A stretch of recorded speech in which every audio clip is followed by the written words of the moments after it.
Welcome to Kenton Teaches. Enjoy the video. You start by locating the exact parsing error. Note the message, file, and line. Open the file and scan nearby lines for mismatched brackets, missing commas, or wrong quotes. Once done, switch your editor to show invisible characters and confirm file encoding is UTF-8. Run a linter or parser with verbose output to get context.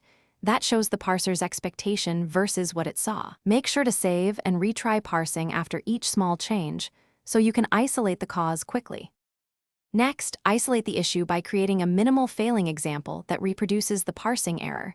Trim unrelated code until the problem persists.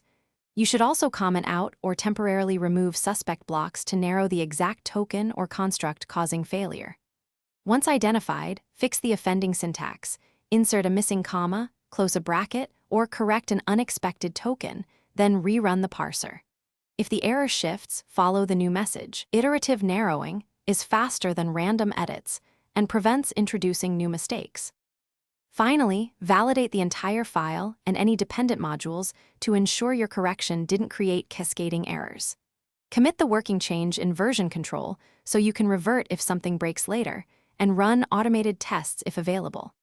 If parsing still fails, compare the problematic section against a known good example or reference grammar to spot subtle differences. One key troubleshooting tip: if the parser points to an earlier line than you expect, inspect the preceding lines for invisible characters or unterminated strings. They often. Thanks for watching. Please subscribe if this video was helpful.